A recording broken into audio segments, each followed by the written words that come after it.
Hi, and welcome to the Let's Talk Melbourne podcast, a place for critical conversation, curiosity, and the big picture from the city of Melbourne.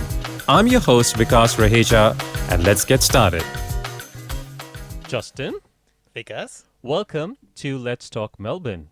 thank you for having me. Thanks for being here. Now, Melbourne is a beautiful, glorious city. For those of us who live and love this great city, we're often mesmerized by its beauty, diversity, culture, and most importantly, the food and wine. Would you agree? Of course, especially when you put in the food and wine there. Yes, agree. And today, you are a special guest because you're such proud Melburnian who knows a thing or two about thriving food and wine scene. But before we get into that, are you able to introduce yourself to our guests? Of course. So I'm Justin. By day, I'm a communications manager in the insurance industry. And by night, I'm an aspiring professional tennis player. I think that's a slight exaggeration, but I do love tennis. I play about twice a week, and I watch it every opportunity I can. I like to keep fit at the gym as well. I enjoy Pilates, and I need to stay this active because, as you've already prefaced, I'm a big food and wine fan. So as beautiful and as much as we appreciate food and wine, it does certainly add the calories. So we need to keep that in check. Well, thank you for that lovely Tinder profile introduction. So, Justin is single, so if anyone's listening or watching, please. You haven't checked in with me in the reach last out. week, but okay. Oh, yeah, sorry. Okay, what's your status? Do you want to reveal that? No, what you said was correct. Okay, So we'll stick with fair that. enough.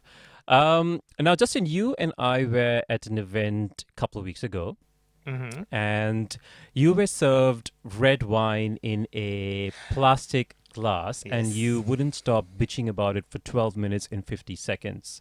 Would you like to explain yourself? I'm glad you timed me. It's probably an exaggeration, but it wouldn't be far from the truth. We are spoiled in Melbourne. No, you acted like you visited a crime scene. That was your reaction. I don't think it was that dramatic, but the type of event that we're at is a networking event for business professionals, typically. At least that's how it started. And when you have that type of event in Melbourne, by default, you'll be presented not just with glassware, but decent glassware, generally at any bar you go. And that had been the standard for this event, so I was a little surprised and unsettled by being handed a plastic glass to drink my wine from, like I'm at a 3-year-old picnic. And you made sure that you were given an actual glass and not a plastic cup. Look, apparently my face gives away a fair bit, Okay. and the proprietor recognized that what he handed me was not appropriate, and he, without my prompting, went and found a proper glass. Okay. Well, good for you. On behalf of the city of Melbourne, we would like to thank you for your sure. contribution to good glassware being served in pubs. Now, let's walk through this, or let's talk about the entire food and wine scene in Melbourne. Because, you've traveled fair enough across the globe and you visited a lot of good places. What is it about the Melbourne scene particularly that you think is so interesting and also so popular? I mean, of course, I don't profess to be an expert because I've traveled to every part of the globe. I certainly haven't, but I have done have a a bit lot of of experience on the dining domain, yeah. in the States, You can have your in beer as Europe, well, in so, Asia. yeah. Thank you. And I think it's been extensively written and spoken about, but Melbourne obviously is an amalgamation of a number of amazing cultures, and particularly food cultures, Yeah. to the point where we don't necessarily define anything as our own, and we're proud of that fact. Yep. And you introduced me, for example, because as a Melburnian, and I have actually spent most of my life in Adelaide, but I think that tells the story of Melbourne, is that it is a very I wouldn't say transient city, but is certainly a city made up of people from potentially everywhere else. I agree. And we embrace that, and we let that contribute to the fabric of our food scene. Yeah. And I think the reason we have such a proud food culture is we haven't really given one food any preference over another, any particular cuisine. We've said, bring it all in, we'll celebrate them individually, and in many cases, we'll fuse them together. But fusion is a dangerous and dirty word, and it Is has to it? be managed carefully. Okay, talk to me a bit about that. When you have a chef who knows what they're doing Yep. and recognizes that fusion should mean, I guess, one particular food or one particular style with hints of another or several others, it can work well. When you're trying to suggest that Japanese and Chinese can be exactly the same on one plate, I think that's entering into Yeah. dangerous territory. I think that is. I think that is. I mean, some would say it's brave or innovative. I would say it's probably blasphemous, but that's just me. That's just me. Depends on who Okay. you speak to. Yeah. Okay. So if we talk about the wineries in Melbourne, and because I'm pretty sure you've been to almost every one of them. Every one region, yes. Yes. In So Victoria. in Victoria, yeah, yes, in Victoria, in the state of Victoria.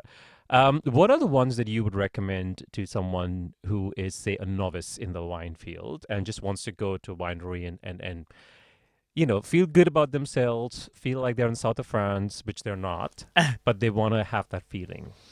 It's an interesting question you pose, Vikas, Yes. because it really comes down to each person's objective. So even if they're a beginner, are they going out to learn more about wine and really basically jump into that wine knowledge and that wine experience with top producers and make it all about the wine? Or are they looking for a beautiful day out with a cheese platter where wine is also a feature? They're two very different Different prospects. ones. That's good. That's an interesting point. So let's answer for both. So I think I know one really beautiful winery I used to go to quite frequently in Yarra Valley was Madden's Rise. Yeah. And I can't vouch for the cheese platter because I didn't actually have one there, but I can say it's very approachable for a beginner. The wines are beautiful quality, really, really interesting, but and sort of that mid-range price point. Yep. But we know from the winemakers and the cellar door operators there, it's a small, I think, family-run operation. Yep. And there is nothing too intimidating about it. There's no snobbery. They're there to enjoy the wine, but also they're not there spruiking, saying, "Oh, this wine is just so incredible." They acknowledge that, like, you know what, this is a good everyday wine. This is something you'd open with your friends, and it takes that mystique and that that trepidation away from the wine experience for many beginners. Agree. But if you're looking for really getting into the wine knowledge in Victoria, like I'm talking Yarra Valley, Mornington Peninsula here, a number of those wineries will have actual classes, wine knowledge classes, some of the big operators like Yearing Station in Yarra Valley. But equally, depending on their setup, you can just walk in. Nowadays, post-COVID, you do need to book often, but Yep. you don't need to book for a course or anything like that. Obviously, you can just book in for a tasting. And one of my favourites that's really approachable with a huge selection would be a Merrick's General Store in the Mornington Peninsula. They've got yeah. a lot of the local producers who they supply, distribute. Distributor. Yep. Yeah, and it's good to support local producers. I feel it's very good because it's sort of it and also it is a part of the experience. Wouldn't you agree? Well, of course. Yeah. And we have a very proud and established wine culture in Victoria, which we know. Now, is it at the standard of the flag bearers like Burgundy in France and Bordeaux, or even the Piemonte region in Italy? It doesn't. We still don't have the history. We simply can't recreate that, obviously. Yes, we can. But instead, we're establishing wines of our own quality in the new world, as we say, and that's regularly recognised internationally. Yeah. Okay. Now, before we move on to the restaurant conversation, there's a question that I've been wanting to ask you. Okay. Why does everyone between, say, South Yarra and Armadale, the entire population who reside in that in those areas Mm-hmm. specifically. Why do they all drink white wine or champagne? What is with this white wine supremacy that is so prevalent and contagious in those areas that the rest of us who are in the city are not necessarily exposed to? What do you have to explain about your neighborhood? I feel that's a very loaded question, Vikas. But Is it? yes, but I would expect you to ask these sorts of things, I guess. This is a hard-hitting podcast after all. Absolutely.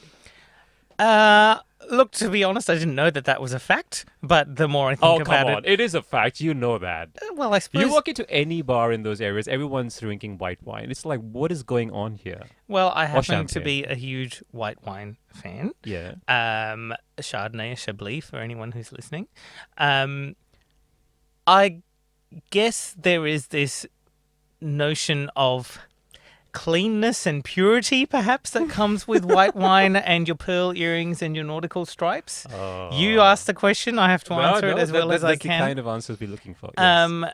To summarize more generally, obviously we know as Melburnians that south of the river, in those areas like South Yarra and Armidale, we're a lot less grungy than north of the river, and perhaps there's an association that red wines, darker beers, the darker side of Melbourne makes more sense on the north side of the river. Yeah, but it's one of those. It reminds me of something which my grandmother said, and which is probably going to be controversial, but I'll say it anyway. Mm-hmm. It's like you can have all the money can buy you pearls and fancy cars and everything else. It can't teach you class, Mm-hmm. and I think that sort of I feel a bit of what's going on there. But I get your point. Largely speaking, I think there is this. It's just very suburb, and it's interesting you mentioned that because the consumers of alcohol on the north side are a lot more open to, say a Shiraz gin or like brewed beers of different kinds versus on the south side. I Which is definitely obviously agree we're with generalizing. It's not yes. necessarily a very. We need to fact check that. No, that's right, and yeah. I'm going to leave that to you to do. Yeah. I would definitely agree with the craft beer Yeah. element, and that notion of artisanal craft, Yeah. whether that be food or alcohol. In my experience and understanding, definitely there is a greater openness and interest in that north of the river. Yeah. In the inner city areas like Collingwood and Fitzroy. Yeah. And Brunswick, certainly. South of the river, perhaps we see less experimentation. Yeah. I don't think... It's comfort and familiarity that they're looking for, perhaps. Perhaps. Yeah. And not to challenge your grandmother, but I don't think that we can bring a class discussion into wine, champagne, red wine, and beer. I'm not saying it's a classist thing. What I'm saying is that sophistication or royalty is something that cannot be taught, is what I was getting at. No. It can be adapted, it can be practiced and finessed, but perhaps it can't. It's one of those things where either you have it or you don't, and those who know.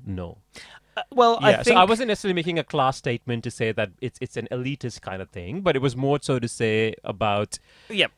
You know what I mean? No, and I understand the elitist perspective and angle there, but I think you could bring beer into that argument, definitely, to say there is a typical association away from beer in elite society, let's say. But I would say red wine is as much a part of the South Side imbibing culture as white wine. And you only need to look at wine bars like Otera, which is probably my favourite dining. That's a beautiful bar. Dining spot at the moment. Yeah. In Armidale, where wine of all kinds is the focus first and foremost. Yeah. With beautiful food to match. Yeah. Now let's dive into the restaurant scene here. And let me start by asking, if you had to pick 3 restaurants that you'll absolutely love in Melbourne, which would they be? Well, as I just said, Otera is a current favourite for exactly that dining style that I love, which is wine bar dining. There aren't any large dishes on the menu at all. They're all snacks, but they are done with as much finesse and consideration and experimentation as any fine dining I agree. I establishment. think the food there is sublime. Absolutely. Yeah. So that's absolutely up there. Does it need to be Melbourne or Well, can this is Let's Talk Melbourne, but we are open. Melbourne? We are inclusive. So, in the spirit of the city, yes, you can tell me other places as well. No, well, of course, there's Andrew McConnell, I think, is our the restaurateur we most put up in lights in Melbourne for all of his establishments, and Cumulus Inc. has been a Flinders Lane establishment for it's iconic. In coming many on ways. 15 years now, I think, and it just has that aesthetic down pat with the quality, sharing food to match. I would like to see a little more, I guess, variation in the menu now, admittedly, when I was agree. last there. Yeah. But at the same time, I think the team recognises, why change a winning formula. So Yeah. but it's Melbourne. You can't rest on your laurels. You can't. Yeah. And another favourite would be a little local called Shadow Boxer. In I think it's South Yarra, just just near the corner of Toorak Road and Chapel Street. Again, very wine focused, but very approachable food. It's a perfect midweek spot when you don't just want pizza, you don't just want pasta, you don't just want Vietnamese. Yep. You want something that's a little more adventurous, but equally delicious, and not going to blow the budget. Okay. Yeah. I at the moment, as I think I mentioned to you, for me, Smith Street Bistro, I'm in love with that. I can't explain why, but there's something about the food that I really, really enjoy. Well, Scott Pickett is the restaurateur there, and I often think of him and Andrew McConnell facing off with Chris Lucas looking on in the background. Oh my god, that would be an amazing episode of MasterChef. Well, exactly, or even Iron Chef. Yeah, I love Iron Chef.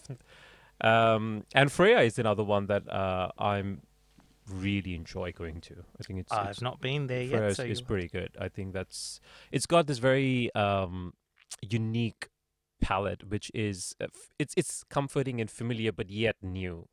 Would be the closest I can define my experience of food there. And why was I not invited to this particular? Well, occasion? your calendar is booked out for months, so it's hard to get to anywhere. So my fault. That's Yes. fine. Yep. Some of us are just not that busy, Justin. Now we are in the last stretch of this conversation. Mm-hmm. Now, I wanted to get your take on what would you say if someone who's visiting Melbourne from overseas, what advice would you give them to say they start their Melbourne food and wine experience from? And it's say if they have 2 days at max in the city, and they can go anywhere where the Uber can take them in like 5-10 kilometer radius. What recommendations, or if you had to build an itinerary for them, what would that be? Is that something you can do? I mean, we know how prevalent Loon croissanterie is, and so I'm not. That's why I'm not recommending Loon. Not because I have anything against Loon, but I'd like to offer an alternative take, Please, to a boulangerie in Melbourne, which is Baker Blue. There's one in Caulfield North, and also an outpost in Malvern. Okay. For a sourdough croissant experience that is out of this world. Like, the quality is exceptional. Okay. So they will have to travel into the suburbs. So you did say they could get an Uber. Yep, so they that's could fine. get an Uber. Yes. Start with a croissant. Then, I mean, I can't go past Otera at the moment. Oh yes, that I agree. I'll put that on my list too. For lunch, but if they're too full because they overindulged on the pastries, which can happen, then maybe just a light salad. I'm going to stick with Southside, and there's some beautiful little spots along Domain Road in South Yarra that you can grab that lighter option with a glass of wine. Yep. And then obviously you want a late afternoon drink, and so I would recommend any of Lyndon Kubis's wine shop / bars like Toorak Cellars, Milton, the Alps. Yep. And then, of course, dinner. Well, again, any of Andrew McConnell's, but Of course, we do have Shannon Martinez doing wonderful things in the vegetarian and vegan space, so it would be Yes. remiss to not recommend something like Lona Misa. That's a good one. Okay. I would probably say uh, have breakfast at Bowie to Williamsburg. That's really, Mm-hmm. really good. And then, as I said, for me, go to like book a table up at Smith Street Bistro or Freya. You can't go wrong with that. And bar scene, definitely. I'm very partial to ODV. Um, Yes. but I'm a whiskey drinker and I live in the city. So it's, again, a very convenient and something that I really, really, I love that bar. I think it represents everything that I like about whiskey drinking. So I would definitely recommend that. So yeah, those are some good options. So thank you, Justin, It's for okay. sharing. Now, two questions we ask all our guests at the end of the podcast Uh-huh. is that what is the one thing you love about living in Melbourne? Question one. Uh, I actually love having our extremely hot summers, with the last couple of summers accepted, uh, and pretty cold winters, so you get to wear your entire wardrobe So all you year you round. like the fact that you can wear different kinds of Yes. collection that you have: winter Yes. collection, summer collection, spring collection, and autumn collection. Like, if you're living in Queensland, you simply can't appreciate the beauty of a Caliber wool coat, for example. Of course. Yeah. And by the way, I have to say this that you probably explained to me, and I didn't know this. There's a difference between a winter coat and a trench coat. And Well, I think a oh, winter coat could classify any number of so talk to us quickly outerwear. about the three different coats that I can't remember. Was it? I'm sure it was you. You said you asked me, do you want a winter coat, a trench coat, or a Or a bomber jacket, or that I know. Thank you. I guess your trench coat in a cotton canvas fabric is going to be much lighter than your woolen Absolutely. overcoat Yeah. or a duffel coat. So I No, think that I that agree was with. the, I the think difference. the beauty of Melbourne, as which now that you've mentioned it, and I think about it, is the fact that we are a pretty well dressed city, and because we are lucky enough to have different weathers, we can dress as per the weather, and that brings out a certain personality Hmm. of individuals and the city in more ways than one, and that's that's a blessing. And I think we're large enough a city with um I don't know what our population is at the moment, but I think it's nearing.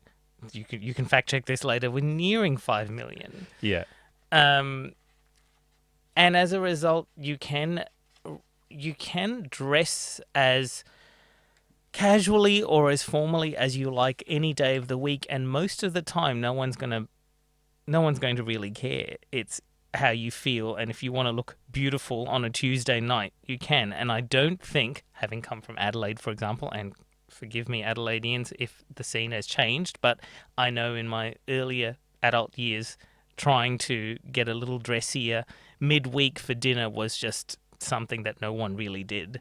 yeah. Um, and so I'm proud to call Melbourne home in that sense. 100% I agree. I think if you're going out for dinner, no matter which day of the week, you have to dress up. You have to dress up. You have to put the effort if you're going to a restaurant. You can't turn up to a restaurant looking like, you've just walked out of, I don't know, from a sale at Myer. You have to really put in the effort. I mean, not really put in the effort, but you need to be dressed up. The whole point of going to a dinner at a restaurant Well, is dressing up and having that if we experience. had more time, because we could talk all about the active Well, wear. there is another episode we will have to do it for season two where we will talk about fashion. And the second question is, what is your anthem song? Oh, jeez. This can be any song that I love to listen Any to. song today, or it's your go-to song for whenever you need something, or whatever it may be. Oh, Yes, I've got to get MC in there, so it's Breakdown by Mariah Carey. of course. That Yes. that was like a rhetorical question in some ways. Yes, you Okay. probably knew that. And that is your favorite Mariah Carey song? It is. It's my favorite song ever. Okay. And it's one of only a handful of songs that when it comes on my shuffle list, it never gets forwarded, ever. It's just bliss anytime it comes. Oh wow. Well, that's fantastic.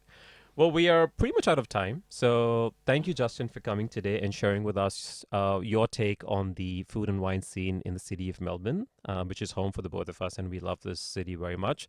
I appreciate the time that you've taken to come here.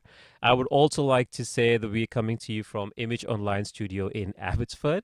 And give a shout out to Construct Mart and Floor Trading and Clearance Center for being our sponsor. So thank you, everybody, and thanks, Justin. Thanks, Vikas. Thanks all. We would like to thank our sponsors, Construct Mart and Floors Trading and Clearance Center, and also let you know that this podcast has been recorded from Image Online Studio in Abbotsford. So thank you for tuning in. Thank you for listening, and please remember to subscribe to our YouTube channel and also follow us on Instagram at Let's Talk Melbourne.